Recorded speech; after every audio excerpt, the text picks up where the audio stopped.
My name's Katie. I'm the sustainability manager here at the Trust. And we've also got Richard, who's the energy and sustainability manager. And we've also got Karen, who's the access office manager. Is that the right title, Karen? That's correct, yeah. Yeah. Perfect. So we're just going to talk a little bit about the discounts and the schemes that are available to our staff here at CUH in order for our travel to be a little bit more sustainable. So I'm going to pass you over to Richard first, just to go through our green plan. Or you're on mute, Richard. Yeah, sorry. Thanks, Katie. This was just really a chance to put all this sustainable transport and travel stuff into context, really, because it all sits behind and within and is a part of our overall green plan, which basically pulls together everything the Trust is going to be doing over the next 2 years now, up to the end of 2024, to ensure that it delivers or helps us cut, with our contribution to resolving the climate emergency and generally picking up on the wider environmental sustainability agenda. So this was published and approved by the board in April last year. So we just about done a year's worth of running, and it's been a good year. We've achieved a lot. We've got a lot more to do, obviously, but transport and travel is a key part of it. What this plan really did was we kind of know from, well, I think everyone probably knows why we have to tackle the climate emergency and the ongoing crisis we've got with the environment. We know when we've got to do it by. Not only has the NHS, but also wider globally and in this country, the targets are out there. The rough one to hold in your head is we've got to halve our carbon emissions within the next 10 years now by 2032, which is hugely challenging. And then the NHS is committed to move on to hit net zero by 2040 for its direct emissions and 45 for all its emissions, which again is pretty challenging. And in there's a lot of what we know. A lot of the things that we have to do, a lot of those will be very familiar to people, and a key one of those is transport and travel. That sits there within our what in terms of basically trying to reduce diesel, petrol engine access to site. If we can get people on public transport and on bicycles and other more active forms of travel and transport, or at least trying to use the park and rides, and then trying to bring in as many electric vehicles as possible as a transition from petrol and diesel engines.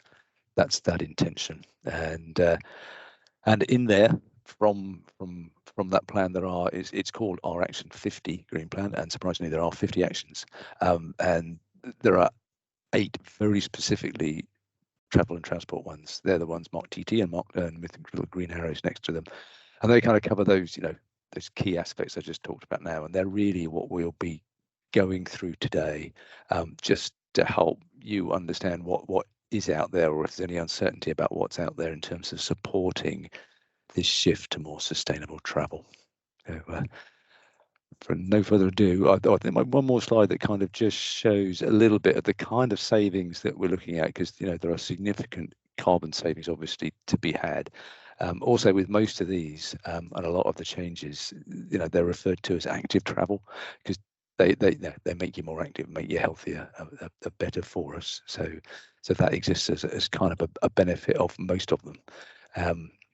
But then the carbon savings are significant in shifting from a single occupancy car to bus, train, lift share, and electric bikes and cars. And alongside those, there come pound savings in terms of the cost of the running costs, which are significant too. And I think with all these things, the original shift might look more expensive in one sense, but when you pan it out over a period of time, the savings start to rack up, and it's hugely beneficial. Right, thanks, Katie. Sorry, I was on mute. So just to kind of start talking about the schemes and the discounts that are available, as Richard said, one of our actions is to make sure that our staff, if they can and they want to, are taking up our salary sacrifice schemes. So we've got, I think, 3 schemes in total. One of them is our electric vehicle cars.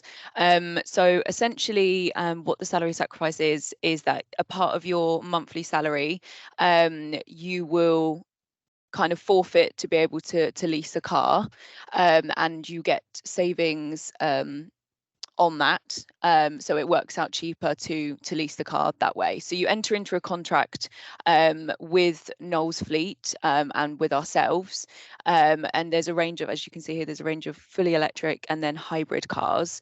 There are non kind of electric and hybrid cars on there as well, obviously, because we're under no illusion that not everyone can afford an electric or a hybrid car. But obviously, in terms of our green plan and what we want to achieve, ideally, as many people as possible would be using the scheme to get an electric or a hybrid car. So it does work out slightly cheaper to do this instead of just buying a electric vehicle straight out without our scheme, and also leasing it separately without the scheme as well. So it does actually work out a little bit cheaper, and you do get a range of benefits. You get road tax, you get breakdown cover. So actually it does work out sort of really nice, and a lot of people use it as a good way to test whether an electric vehicle is something that would work with their lifestyle, as opposed to kind of jumping straight in the deep end as well. So it's a really, really nice way to do it. If you want to join the scheme, you literally just need to start your application with Knowles. It's just their link here. All the information's on Connect, all of these instructions and everything. And then you just need to fill out a form and then send the form to the staff benefits team. So it is a really, really easy process. And as I said, all the information's on Connect if you wanted to know more about that one. But that's a really, really nice way of reducing your carbon footprint. So next we have got, oh, it wants to change. There we go. So another salary sacrifice scheme is the bicycles. So you can get a manual and an electric bike on these schemes. So we use the provider cycle scheme. And they're dotted all over. So you essentially just kind of pick out a bike that you might want, and you hire it for an agreed length of time, which is normally about 12 months. And then at the end of the agreement, you can purchase the bike, and it ends up being cheaper. Or you can purchase the bike straight out instead of kind of hiring it, but you do see more benefits, more financial benefit if you hire it and then purchase it. Once again, because you get the kind of the salary sacrifice sort of benefit from it. So the same kind of thing. If you wanted to join the scheme, you literally go on their website here, find the bike that you want, fill out the application form, send it over to staff benefits, and then kind of go from there. But again, you do kind of get these savings. Yeah, even as it says up here, participants tend to save between 26 and 40%. So it is actually a massive saving if you were thinking of purchasing an electric bike or even just a manual bike. It's a really, really great way to do it. So if we talk about kind of discounts on public transport, so we've obviously got our big bus station at the front of the site. So there's around 60 buses per hour. So about one a minute, which is a nice amount. If you look on our Connect page, all of the information is also on there as well. But CUH staff tend to receive around about a third off of Stagecoach bus tickets using that app. So you just need to scan the QR code, which is from this link here, and then it will take off a third essentially. And if you use the flexi tickets, you end up making a really, really big saving by doing that as well. You might have seen the £2 single fare with the national government scheme to get people using buses. So that's been pushed back to June now. It was originally March. So we do also have that one, and make sure that you can use it if you can, because it's a really, really kind of more it's a cheaper way to do it. So it's a really good thing that they're using that one. There's also the £2 single fares on the Whippets buses for the universal service. So that goes past the outpatients and then down the guided bus as well.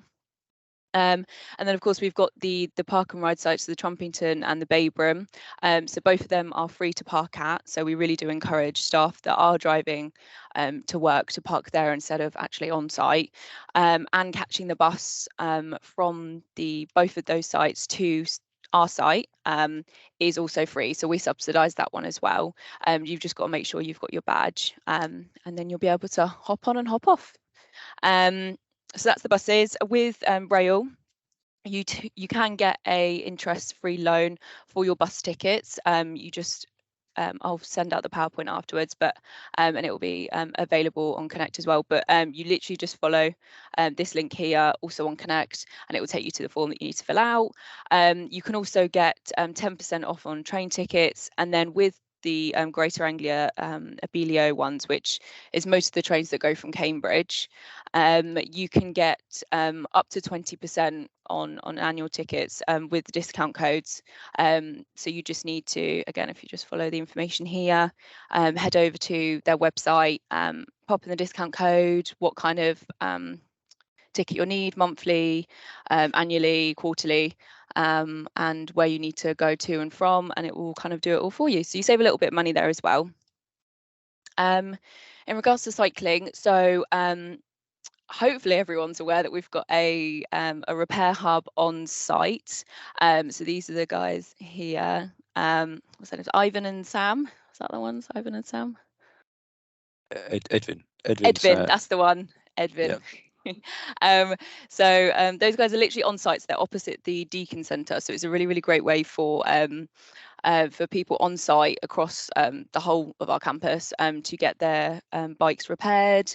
They sell accessories, they do bike rentals, loads of different stuff, and they're all it's their own little kind of independent business. Really, really nice. And yeah, they're open 7 days a week, so even on Sundays you can head down there and get your bike fixed. We also, if you're already a keen cycler, we do also have the Love to Ride program, essentially, where you basically sign up to this scheme and you get entered into prize draws to win some prizes, and it's held funded by the council to get people to cycle. So if you're already cycling, all you need to do is kind of register, pop in that you've done a few miles, and then you get entered into prize draws, which is really, really exciting. And they're doing a big month challenge in May as well, but all of their information is on their website, and you can register there as well. So the last thing in regards to CUH related travel, so we've got our sustainable travel through our business fleet. So I'll just play the little video. So this is Richard. So we've got our Ubico car club, which is basically our business related travel carpool. So we've got 10 vehicles just situated in car park 3, which is opposite AstraZeneca, as you can see on the video. So 6 of those cars are hybrid. So we do recommend that if you are traveling for business, that you do try and book these cars. They are there for that reason, and 6 of them obviously are hybrid, which is a bit better for the environment than just using kind of your car to go on business travel. So it's really, really easy to use. You essentially just download the app, you log in, book a car, and then you use the phone, as Richard did on here earlier, to unlock the car, and then you find the kind of fob, which works kind of as the key in the glove compartment, and then you kind of go. And then you bring it back when you're done. You just need to make sure that you register yourself as a car club member first. So you just need to get your line manager's approval, and then all you have to do is email Karen or Claire, and they'll send the invite over to you to be part of the club, basically. But it's a really, really nice way, again, for us to start reducing our carbon footprint in our travel. Richard, do you want to go through this one? Yeah, sure, absolutely. It's just sort of looking forward, I think, a little bit in terms of what's on the horizon, if you like.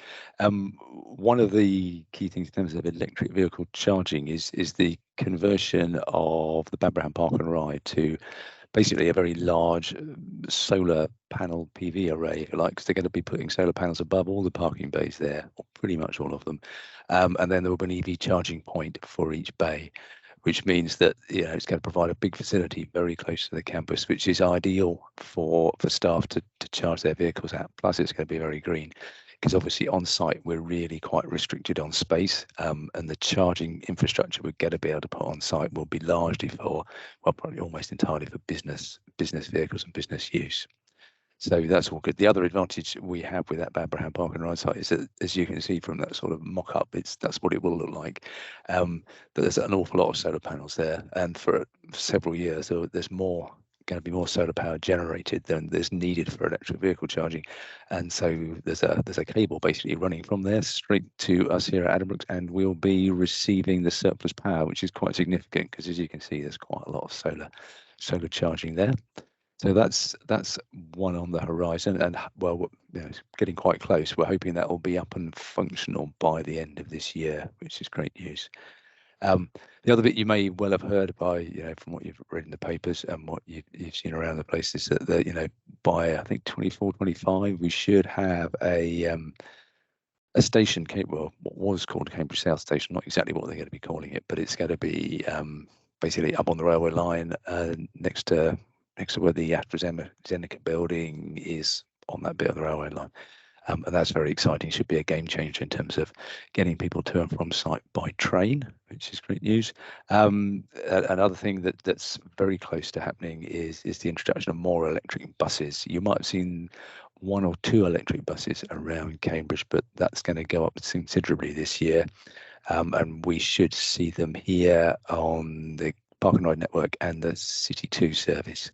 So that will basically be emission free in terms of while they're working those routes. Obviously, they've still got to be charged, which brings a little bit of carbon in, but it's considerably less than it would be if they were diesels as they traditionally are at the moment. And obviously, there's an awful lot for air quality as well, because as they're going around, they are zero polluting in that sense as well.